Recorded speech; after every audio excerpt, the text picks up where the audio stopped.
علامہ اقبال کی والدہ کے بارے میں ہم جب کتابیں پڑھتے ہیں علامہ اقبال کی زندگی کے بارے میں تو پتہ چلتا ہے کہ علامہ اقبال کے والد ایک ایسا پیشہ کرتے تھے جو ربا سے جڑا تھا، جو سود سے جڑا تھا، اور علامہ اقبال کی والدہ اسے بالکل پسند نہیں کرتی تھی۔ تو جب علامہ اقبال پیدا ہوئے، علامہ اقبال کی والدہ نے اپنے چھاتی کا دودھ، اپنا دودھ اپنے بیٹے کو نہیں پلایا۔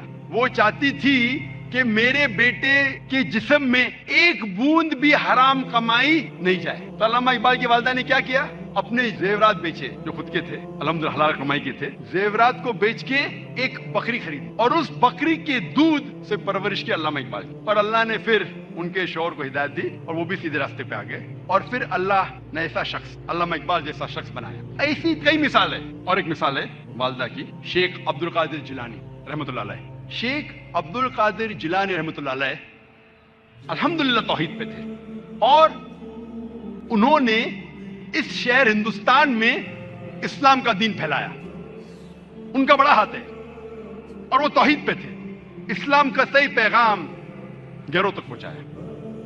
اور ان کی والدہ نے شیخ عبد القادر جیلانی رحمۃ اللہ علیہ کو سکھایا تھا کہ بیٹا تو ہمیشہ سچ بولنا، کبھی جھوٹ مت بولنا، چاہے تیرا نقصان ہو چاہے تیری جان جائے۔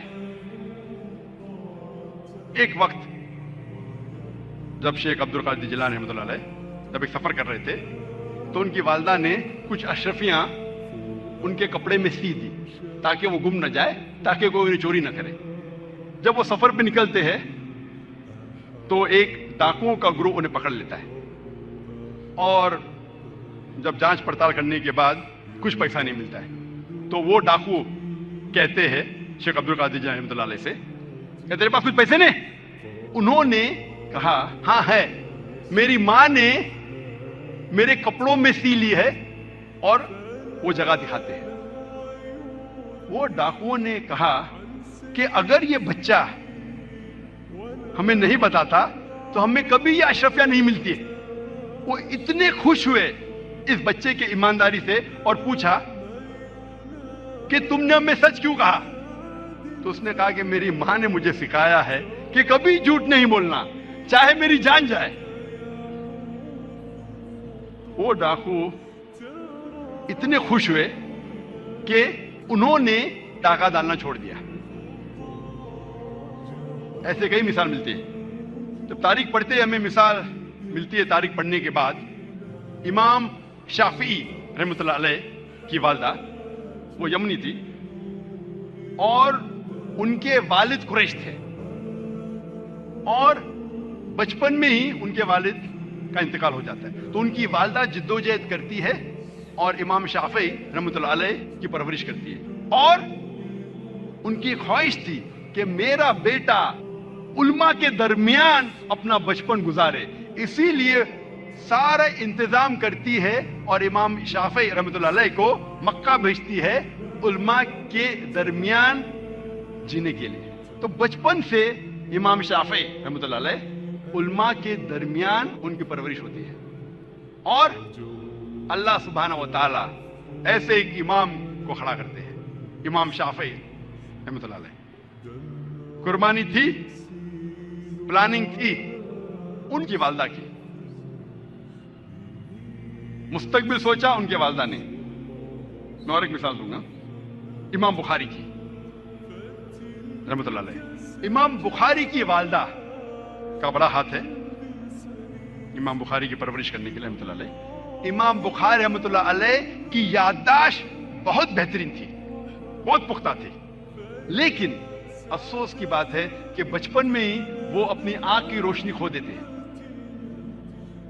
آنکھ کی روشنی کھونے کے بعد اس وقت کے سب سے بہترین ڈاکٹر کو دکھانے کے باوجود ان کی آنکھ کی روشنی نہیں آتی۔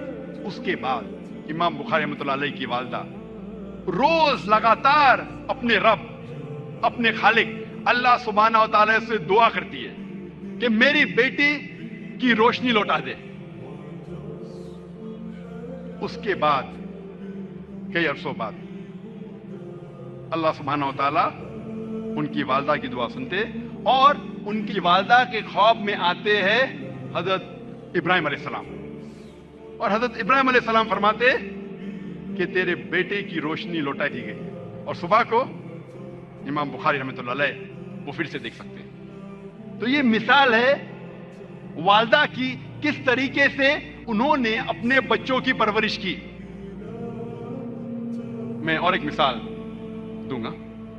دو لوگ تھے جو آپس میں بہت محبت کرتے تھے, فاروق اور صالحہ.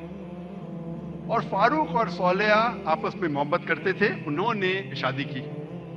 شادی کے 3 مہینے بعد جہاد کا اعلان ہوتا ہے اور فاروق جاتے جہاد پر. جہاد کے جانے سے پہلے وہ اپنی اہلیہ, اپنی بیوی صالحہ کو 30,000 دینار دیتے ہیں. 30,000 دینار ایک یوکے کے آدمی نے کیلکولیٹ کیا اور کہا کہ وہ ہوتے 2 ملین پاؤنڈ. 2 ملین پاؤنڈ کو میں تبدیل کروں گا روپیے میں, ہو جاتا ہے 15 کروڑ روپیے. وہ دیتے ہیں 30,000 دینار, 2 ملین پاؤنڈ, 15 کروڑ روپیے اپنی اہلیہ کو, اور کہتے ہیں کہ اسے محفوظ رکھو, اسے خرچ مت کرو, میں جہاد کے لیے جا رہا ہوں. اور پھر وہ جہاد کے لیے جاتے ہیں اور کہتے ہیں کہ انشاءاللہ میں 3 مہینے میں واپس لوٹوں گا. ان کے جانے کے چند مہینے بعد ان کی اہلیہ صالحہ کو ایک بیٹا پیدا ہوتا ہے. 1 سال گزرنے کے بعد ان کے شوہر واپس نہیں آتے. 2 سال گزرنے کے بعد واپس نہیں آتے. 2.5 سال بعد ایک شخص آ کے کہتا ہے صالحہ سے کہ میں نے تمہارے شوہر فاروق کو دیکھا کہ وہ گر گئے اور وہ گھائل ہو گئے. پھر چند سال گزرتے ہیں, پھر بھی فاروق واپس نہیں آتے. تو اس کی اہلیہ سمجھتی ہے کہ میرے شوہر کا انتقال ہو گیا.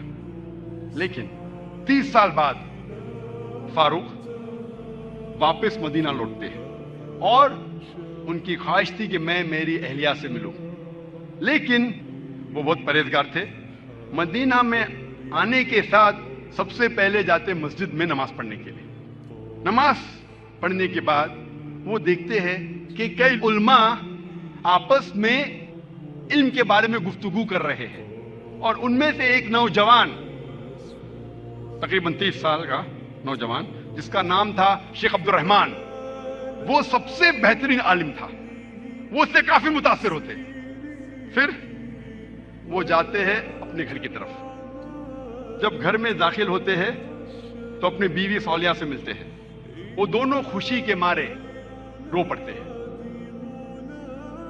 اس کے بعد فاروق پوچھتا ہے کہ میرے 30,000 دینار تو محفوظ ہے نا, آپ نے اسے خرچ نہیں کیے؟ تو اس کی اہلیہ پوچھتی ہے آپ گھر آنے کے پہلے مسجد گئے تھے؟ ہاں بالکل صحیح, میں مسجد گیا تھا. وہاں آپ نے علماء کو دیکھا؟ ہاں میں دیکھا. کیسے؟ بہت اچھے. خوشی کی بات ہے کہ اس شہر میں ایسے علماء ہیں. تو اس کی اہلیہ اس سے پوچھتی ہے سب سے بہترین عالم آپ کو کون لگے؟ تو فاروق کہتے سب سے بہترین عالم تھے شیخ عبد الرحمن. تو اس کی اہلیہ پوچھتی ہے کہ اگر اللہ آپ کو شیخ عبد الرحمن جیسا علم دے تو آپ کتنا خرچہ کر سکتے اس علم کے لیے؟ تو فاروق کہتا ہے یہ سارے 30,000 دینار میں خرچ کر سکتا ہوں ایسا علم حاصل کرنے کے لیے. پھر اس کی بیوی پوچھتی ہے کہ اگر آپ کا بیٹا ہو, اسے ایسا عالم بنانے کے لیے آپ کتنا خرچ کریں گے؟ تو فاروق کہتے میں 30,000 دینار سے زیادہ خرچہ کر سکتا ہوں, 15 کروڑ روپے سے زیادہ خرچہ کر سکتا ہوں اپنے بیٹے کو شیخ عبد الرحمن بنانے کے لیے. تو اس کی اہلیہ کہتی ہے آپ کے جانے کے بعد مجھے ایک بیٹا پیدا ہوا اور یہ شیخ عبد الرحمن آپ کا بیٹا ہے, اور آپ کے 30,000 دینار میں نے خرچ کیے اس کو عالم بنانے کے لیے. آپ سوچ سکتے اس وقت بیٹے کو عالم بنانے کے لیے والدہ خرچہ کرتی ہے 30,000 دینار, 2 ملین پاؤنڈز, 15 کروڑ روپے. آج کون سا مسلمان اپنے بیٹے کو عالم بنانے کے لیے 15 کروڑ روپیہ خرچہ کرنے کو تیار ہے؟ ہاں ڈاکٹر بنانے کے لیے نو پرابلم, ڈونیشن دیں گے, رشوت دیں گے, 10 لاکھ, 15 لاکھ, 20 لاکھ, 50 لاکھ, 1 کروڑ ڈاکٹر.